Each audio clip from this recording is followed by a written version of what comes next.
Welcome to another edition of Talk City Greensboro, produced by GTN, featuring interviews and events happening around town. It's an easy way to stay in the know while you're on the go. Subscribe to Talk City on iTunes, Stitcher, Google Play, and SoundCloud so you can keep up with what's going on in Greensboro City government. I'm your host, Josh Johnson, and joining me in the studio, as always, the man behind the madness, Mr. Devin Smith. Hey, Josh. How are you, sir? I'm doing fine, but I don't want my name associated with madness. Okay, well, I'm just trying to be creative on the introductions. Maybe it was the man behind the goodness. How about that? Yeah, that one sounds a lot better. Cool. Well, we're in the month of February, and it's a Black History theme all month long. So to show appreciation for Black History Month, we're kind of highlighting, to celebrate the trailblazers for African American History Month. We're bringing some of our city's Black leadership to come talk to us in the studio. So today we have Ms. Carla Banks, who is also our boss, the Director of Communications for the City of Greensboro. How you doing, Carla? I'm well. No pressure there. Yeah, she has to do this in one take. There's no mess ups. There's nothing. She's got to be perfect. She's got it. I'll try. Well, first, tell us about the communications department, because I know a lot of people, they see you, they kind of know GTN, but we have a lot of things going on. Yes, we do. And thank you. I appreciate both of you, Josh and Devin, being part of my team. And that's the crux of it. It's a team effort. We have 4 divisions. There's roughly 34 employees who make up the communications department. And really my goal is to educate the community with respect to what we do and what we provide on a daily basis. Municipal government, we are providing services, but I want our residents to feel connected to those services. So we try to tell the story and try to look for opportunities to give people that moment of aha. That's the city of Greensboro that provides that to me, but also the quality of life that goes with it. We want to make sure that everyone is getting equitable service and that you feel that you are a equally valued resident no matter what side of town you live on. And through that, we try to create every method possible to get information out. So if you like watching things, of course, we have our television channel. If you're into reading, we still do some traditional things where we're printing newsletters. We mail those out in the water bill. We're in magazines, which was something new that I thought was important to showcase government in a magazine where you look at it and don't initially see it as a government message, because we can make it look as flashy and exciting as all the other ads that you see in a magazine. But also newspapers. People still want to physically read the newspaper. It gives us an opportunity for diversity. We reach out to the Spanish-speaking population through that. And then, of course, with listening, the podcast. It's just something I thought, why don't we have a podcast? And I love that you have taken this and made it your own in terms of the formatting and the guests that you bring in. And then we're now on radio. We've got a partnership with WNAA, which is North Carolina A&T State University 90.1. So it gives us an opportunity to be a little bit of everywhere. And of course, if you want to just engage, we have a huge social media following and very impressive numbers for government. Yeah, definitely. Jake does a good job with our social media accounts. Yes, he does. That's very true. So I've been tasked with the following up the opening with just a few rapid fire questions to maybe introduce you, Carla Banks, in a more personal kind of way, with just a few questions. So we're going to make this as fun and interesting as we can. Okay. All right. So what's your favorite childhood memory, Carla? Learning to ride a bike.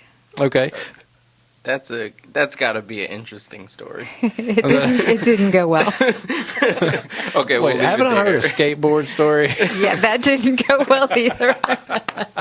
Yes, the skateboard, unfortunately, I was very good. I will say I was a good skateboarder until one day I hit something in the road and had a very unfortunate mishap, and it literally tore off the right side of my face. Luckily, age was on my side. I was very young, and I had time to recover from that. Well, Carla, who did you look up to when you were growing up, and why? I have always looked up to my parents. They are the foundation of my work ethic and all things that I consider to be the best attributes that I bring as an individual on a personal side of life and professionally. And I think their courage and willingness to come to America in the 1960s really has inspired me to recognize that all things are possible as long as you are willing to work hard and have that determination. Yeah. What's your favorite part of this job? I would say community engagement from the work side of it and the team members that we have. Everyone on our team plays a critical role, and it's just a joy to work with each of you every day, and that just makes it that much more exciting and worthwhile to come in and spend sometimes 10 hours a day. They get long sometimes. Yes. They can, that's So, true. what made you choose the communications field as a career? I think communications chose me. I was actually going to medical school, and I was well on my way up until about 11th grade in high school, and I had been doing TV production from, I would say, 9th grade I began. Yeah. Did not really take it seriously and didn't really think that I had some sort of future in broadcasting until it became very evident to other people. And they kept asking, are you going to go to college and major in broadcasting? I thought, no, why would I want to do that? Right. And the more I thought about it, I said, well, maybe there's something to it. So I did some research and realized this was a real profession that I could possibly do well in. And I took that route, did broadcast television for quite some time, switched gears, went back, got my master's degree, and then landed in government communications. So I have done this for 14 years. Yeah. Lucky for us. So, Carla, fun question. What would you do with $1 million? Definitely help the less fortunate. I've been very blessed, and $1 million could go a long way for others, and I would try to make it fit as many individual lives as I could. The classiest answer that you could get, Absolutely. right? Absolutely. We're with Carla Banks, head of communications here at the City of Greensboro. We're glad to have her on the show. She's been talking with us a little bit about the communications department here and just a few fun questions opening the show. But, Carla, you've been with the city for about 4 years, and in this time you've become very well known. You host GTN's FYI Weekly and other programs. You're often tapped to host events for organizations around here. So with this kind of success in the community, what was it like getting here as an African-American woman? That's an interesting question. I grew up in the Midwest, and it was a predominantly white community.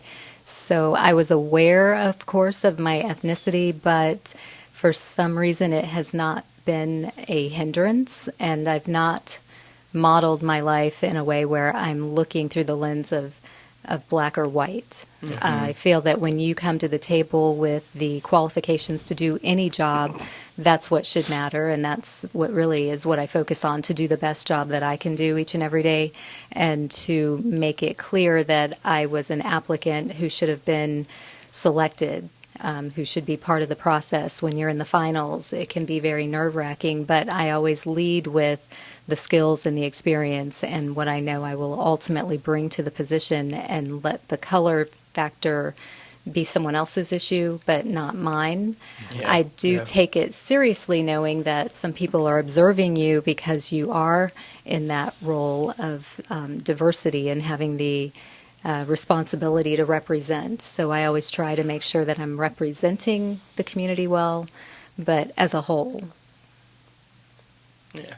So, and I mean, I put that question in there really because I know, even talking to some of my professors who weren't black, just being a woman was difficult in the communications field. It hasn't been a very long time where, you know, women were looked at as equal in TV and in communications. Correct. Yes, I think for me, broadcasting is heavily weighted with women.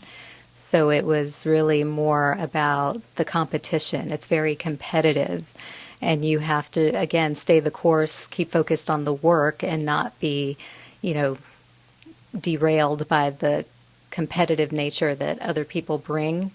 In the role that I'm in now, I am the female representative, with my cohorts in High Point and Winston-Salem being male.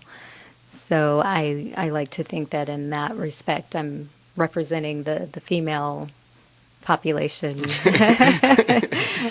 Okay, well, what would you tell any child, but especially a young black person, to encourage them to keep chasing their dreams? I always enjoy talking with young folks. I go out to the schools, primarily the middle schools, because I think that's where we really need to start to capture the minds and the attention of young people as they're starting to discover what their talent is. What are you good at? What do you want to ultimately do? I always tell them, first and foremost, don't allow anyone to dash your dreams. And don't let other people define who you are. The circumstances you may find yourself in currently do not have to be the circumstances that lead you through the rest of your life. Mm-hmm. And failure is the thing that, as adults, we tend to let that be the speed bump. If you failed at something, then you've experienced it, and then you're afraid to fail again. I tell them failure is inevitable. It's how you deal with the failure. It just means that you have now a lot more experience in an area that you may not have excelled in the first time, but that doesn't mean you shouldn't keep trying. So right. The thought I leave them with is, what would you attempt to do if you knew you could not fail? And that way they have to write it down and they have to think about it. Well, and I tell them every day, tell yourself this phrase before you leave your house every day. What would you attempt to do if you knew you could not fail? That's a good question. Yeah. That's a very... Do you have an answer? No, I'm sitting here thinking about it. I'm like, what would I do? Yeah, that's a pretty good question. It'll have your mind turning for the rest of the day. Yeah. Yes, it will. Yes, it will. All right, well, Carla, thanks for coming and joining us on the podcast. It really meant a lot to get you down here. Yeah. I know this is your first time being on the podcast. She gave us the idea, and this is the first time she's been down here. I mean, she's busy, we're busy. We're glad to have you, well, though. I am honored. I'm honored sure to be here. I speak for Devin and everybody else when I say we really enjoy working with you as well. Thank you. So thank you very much. You guys do a wonderful job. Thank you. Thank you. Stay tuned in weekly by subscribing to Talk City Greensboro on iTunes, Stitcher, and Google Play. And don't forget, you can download Talk City from SoundCloud. That's it for this week. Thank you for tuning in to Talk City. Be sure to watch GTN, your official source for news and information from the city of Greensboro.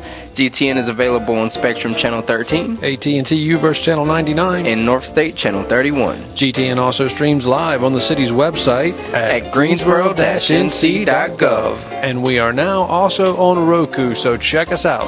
All right, have a good one. Thanks, everybody.